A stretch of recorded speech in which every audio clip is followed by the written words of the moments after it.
Hey everyone, how's it going? Forrest here, again with another installment of my complete analysis of all of J.S. Bach's chorale harmonizations. Today we're looking at Heut ist, O Mensch, ein großer Trauertag, which translates to, O man, this day in darkest gloom doth lies. Kind of an interesting chorale. Not too much to write home about harmonically speaking. I mean, the chords are pretty much there and they're functioning the way that I guess we would expect them to, but there are some interesting sounding chord progressions that when presented in the context that they exist in this chorale, they have kind of a unique profile that makes this chorale stand out amongst some of the more normatively written or harmonized chorales. Let's just hop right into the analysis. So we start on G minor, we end on G major, but we only have one flat in the key signature, and Bach has been known to do this especially in the key of G minor and in C minor, where he'll use a key signature that corresponds with a key adjacent to the key on the circle of fifths. So in this case, I do think the overall tonality of this chorale is G minor. However, it just so happens that the first phrase is in the key of F major. We end with a pretty short phrase. It's only 4 beats long, and one of those beats is a pickup. It's an imperfect authentic cadence in the key of F. So this G minor chord here is our supertonic, and that takes us to D, F, A, and F. It's a D minor root position. That's our 6th chord, already starting off with a relatively unique opening progression. We don't see this progression at the beginning of the chorales all that often. If ever. I don't think we've ever seen this progression, but it's very much on the uncommon side. And then Bach is going to pivot right back to B flat, D, F, and G. Another 2 chord, G minor 7 over B flat, which is 2, 6, 5 in the key of F. And to create the imperfect authentic cadence, we have some non-chord tones here. We have C, we have C, we have E natural, and we have G here, which spells a 5 chord, C major, and then that takes us to F, F, C, F, and A. Tonic triad, root position. Looking towards our next phrase, ends in the key of G minor. It's actually pretty much entirely in the key of G minor, and it ends in a half cadence with this D major chord. So we move from F major to G minor, G, G, D, and B flat, which is our 2 chord in the key of F, and it also happens to be our tonic triad in the key of G minor. We also have a passing tone here in the alto before we get D, A, F sharp, and A. I'm going to say this is a 5 chord. Maybe even makes more sense to call it a 5-7 chord, because really C gets the majority of this beat's emphasis, I guess, because it spends half of the beat being with a C natural, the rest of the chord that is, rather than A. So whether you call it 5 because you're analyzing what's happening on the numbered beat, or whether you call it 5-7, I think those are both accurate analyses. This B flat's a little passing tone before we get E natural, C, G, and G. I think this is C major over E, which is 4-6. Some melodic minor going on here in the bass with the E natural. Remember, our key signature does not reflect typical G minor, which has E flat in the key signature. We have E natural, which is indicative of the melodic minor scale, so major quality chord here. B flat's a passing 7th. A is also a non-chord tone, kind of like this retrogradable rhythm here, which is kind of interesting. 16th notes going up to C, and then 16th notes going out of C. But then after 4-6, we have E, G, G, and C, which is another 4-6 chord. We don't need to reanalyze. And then we have F sharp here, we have D here, and we have A here, all non-chord tones that, when spelled with this C, give us D7 over F sharp, which is 5-6-5, so 4-6 or 4-6-5 going to 5-6-5. Very common chord progression in Bach, especially over melodic minor, actually pretty much exclusively with melodic minor in this context. We see this very, very commonly.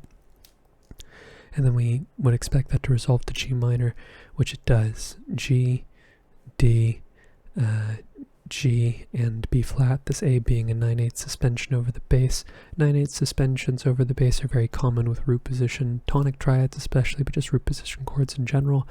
And then we move to our dominant D, D, F sharp, and A. It's our 5 chord.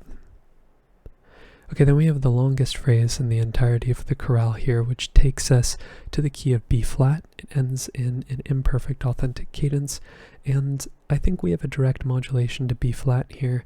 And the main reason why I feel like the direct modulation to B flat is here has to do with, for starters, the gap. There's actually a couple of reasons. The gap between the phrases in B flat following G minor feels like two separate ideas, but also the cross relations between F sharp and F natural. They're very close to one another in proximity. Sometimes takes a little bit of the tricking, it takes a little bit of tricking the brain, is what I was trying to say, because I'm writing, or at least I'm notating the tenor in treble clef an octave below. So this F is a half step below this F sharp, so it makes it feel that much more disjunct and separate as an idea. But you could analyze this as a common chord modulation as well, because B flat is the mediant in the key of G minor. But to me it feels like a direct modulation. That's how I'm going to analyze it. So this is our tonic triad: B flat, F, B flat, and D, and that takes us to F, F, B flat, and C.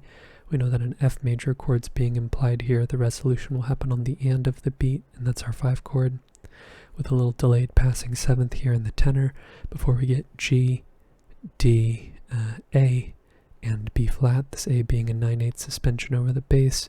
G minor is now our 6 chord in the key of B flat major, and then we get D, D, F, and A, harkening back to the progression we saw at the beginning of the chorale. However, we're now in the key of B flat rather than the key of F major, so this is now our 3 chord rather than our 2 and 6 chord. We have 6 going to 3, which in the same roundabout fashion is articulating this transitive progression. I've been calling them transitive progressions in the chorales, or at least in my analyses, because the typical progression that we would expect would be the root moving down a 5th. That sort of comprises the majority of the movement that we see, but that same voice leading can take us up a 5th as well, and Bach does that very commonly, so that's why I call it transitive, because it's like it can go either way. If the voice leading can normatively take you in one direction, it can also go opposite with the same amount of resistance. But after our 3 chord, this G is a 4/3 suspension over the bass. It's this F that's our chord tone, and then we get a little delayed passing 7th again. We can see a bit of a pattern forming here. We then have E flat, B flat, F, and G, this F being a 9/8 suspension over the bass. E flat is our 4 chord in the key of B flat major, and this could really take us anywhere, maybe to our dominant, maybe to a tonic. In this case, it looks like we're being progressed to a tonic: B flat, B flat, E flat, and F, sort of continuing this idea of the 9/8 to the 4/3 suspension. We just had a 9/8 suspension, so here's a 4/3 suspension. It just so happens to be our tonic. Kind of interesting. It's kind of unusual to have the 7th of the tonic triad in passing here, but it happens underneath the resolution of the suspension. So is this a tonic 4/2 chord? I would typically analyze this as a 4/2 chord, but with tonic 7 chords, they're very, very rare in Bach, and I don't really feel like this is resolving the way that we would expect. Actually, is that true? It is resolving to a 4 chord in first inversion: G, B flat, E flat, and G. So I'm going to take back what I just said and say that actually, if this were a tonic 4/2 chord, it is resolving the way that we would expect. The root is resolving down a 5th, and it is resolving to a first inversion chord that has that same root. So 1/4/2 going to 4/6. Maybe this is a tonic 7 chord, or it might just be a byproduct of the counterpoint. Who knows? Either way, it's a pretty fortunate coincidence that the chord is resolving the way that we would expect. We do have a little passing seventh here as well in the alto. We then have A, F, C, and F, which is F major over A, which is 5-6, another 4-6 to 5-6 progression here, this time in major, which is cool. G is a neighbor tone, B flat is a neighbor tone, kind of gives us a little passing G minor 7 chord, but we don't have the D in there, so I'm not going to mark it down on the page, but I will reference it just by talking about it, that it could be analyzed there. And then we have A, we have F, we have C, and we have E flat. So that's just taking our 5-6 chord and turning it into a 5-6-5 chord. Just adding that seventh, otherwise it's the same chord. F and A are both chord tones, so we don't need to worry about those analytically speaking. And then we cadence on our tonic, B flat major, B flat, F, B flat, and D. Tonic triad, root position. Moving to our next phrase, we have another B flat major cadence here, imperfect authentic, and we stay in the key of B flat for the entirety of the phrase, sort of mirroring the mirroring the first phrase in terms of length and sort of profile, regarding, you know, the fact that it starts with a pickup and cadences on the third beat of the phrase. So in this case we start with F major, F, F, C, and A, which is our 5 chord in the key of B flat major, passing 7th in the bass, and then we get D, F, D, and B flat, which is our tonic triad in first inversion. F is a chord tone, so we don't need to worry about reiterating, we don't need to worry about analyzing it, is what I was trying to say. And then we have C, E flat, G, and C, which is C minor in root position, or so I think. Sorry, I almost fell into the trap. We could analyze this as a 2 chord. Maybe that is the case, but in this situation we have a chord that one of the voices is moving by step, and if you look at this voice, if we took the A rather than the G, it would change the chord from C minor to A diminished over C, and I think narratively speaking it's much more common for us to see a 1-6-7-6-2 1 progression, B flat, F, B flat, D, than it would be to see 1-6-2-1, but Bach often changes the context of the chord by moving one voice, because the difference between 2 and 7 is that whole step, G and A, G being the 5th of 2 and A being the root of 7. So whether you analyze this as a 2 chord, whether you analyze this as a 7 chord, or whether you analyze this as a 2 chord going to a 7 chord, I think they're all accurate analyses and can all be backed up with some sort of evidence. To me, I feel like more than one voice has to move in order to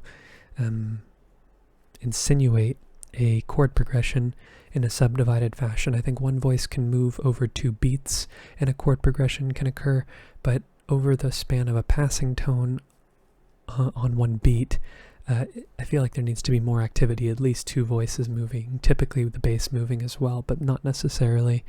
But yeah, I feel like this is a 1-6-7-6-1 progression. It is a very, very common progression in Bach. I feel like I've analyzed it hundreds of times. But that takes us into our last progression, which is in the key of G minor, brings us back to our macro sort of tonic in this key, and we start off with some secondary dominance in my opinion. I don't think we move to the key of C minor, but I do think we tonicize C minor, which will end up being our gateway to the key of G minor. We don't really have a lot of real estate to work with, so Bach doesn't really develop the key. He sort of just has essential time to work with the key, and then, you know, end the chorale, because the melody is relatively short and this setting is relatively it's not too long. So we start off with G major over B, B, D, G, and D, which, if we're still in the key of B flat major, and I'm inclined to believe that we are, this is 5-6 of 2, with a passing 7th here in the alto. Also a bit of sort of a conjoined chromatic bass line here with B flat to B natural to C. I don't really consider this a chromatic bass line in the same way that I have in previous chorales, where it exists all in the same phrase. Here it's separated, which is why I said conjoined, but the B flat to B natural is sort of a cross relationship that does, in my opinion, stay in the same key, unlike the cross relationship here between F sharp and F natural, which led me to believe that this was a direct modulation. So context definitely matters, and when you're analyzing, I think it's really crucial to use that critical thinking and that judgment to make the right call. And it's largely based on the way that you hear it, as well as the way that it sort of makes sense in the grand scheme of things. So in this case, there's nothing really inherently G minor. We're moving to the key of G minor eventually, but there's nothing inherently G minor-like of G major. It's kind of the opposite, right? It's tonicizing, and in my opinion, it's tonicizing a chord that's diatonic to B flat as well. So we'll move to G minor eventually, but we don't have any F sharps or E naturals just yet to make me feel like we've moved to the key of G minor. So we do go to C minor after our G major chord. C, G, E flat, and C. That's our 2 chord in the key of B flat. We also have a couple of passing tones here. We have D and we have F, which doesn't really give us a chord. We have kind of like a cluster, really, or not a cluster, sorry, like a chordal harmony with G and C and F and D. But afterwards we have E flat, C, G, and G with this A right here as a passing tone. I do think this is just taking our C minor chord and putting it in first inversion, and I do think this is our gateway to the key of G minor. It's now our 4/6 chord, our subdominant in first inversion, and then we have B flat major, G minor over B flat, D, G, and B flat, which is our tonic triad in first inversion, passing tone in the bass, and we're getting ready for basically our cadence. We're seeing a dominant chord here. We have D, D, G, and A, a bit of a double suspension going on here. This is, an 8/7 suspension, not really one that we would classify, or at least the textbook would classify it sort of as like an accessory to the 4/3 suspension, which is very common over a dominant chord here. We just see D happening, or this same rhythmic, I guess, sort of like syncopation going on at the same time, which takes this 5 chord and actually turns it into 5/7, D, C, F sharp, and A. Before we cadence on G major, G, B natural, D, and G. Tonic triad, root position, and it's major this time, typically minor chorales and with a major tonic triad. I think it has something to do with Bach's relationship with major chords having a sense of finality or a stronger sense of completion rather than minor chords, but we do see some chorales end with minor chords. It could just be because he wanted to end on a more uplifting note. It could have been for a variety of reasons, but unfortunately we'll never be able to ask him. But that's pretty much today's analysis. Really not too much to write home about. Kind of a unique, interesting opening progression. 6/3/4 progression, relatively unique as well. Direct modulate. We talked about direct modulation here versus this being a direct modulation. And how context really matters and the way that you hear things mattering. Maybe there is a bit of a chromatic bass line happening here between this phrase ending in the key of B flat and this phrase start in the key of B flat but moving towards G minor.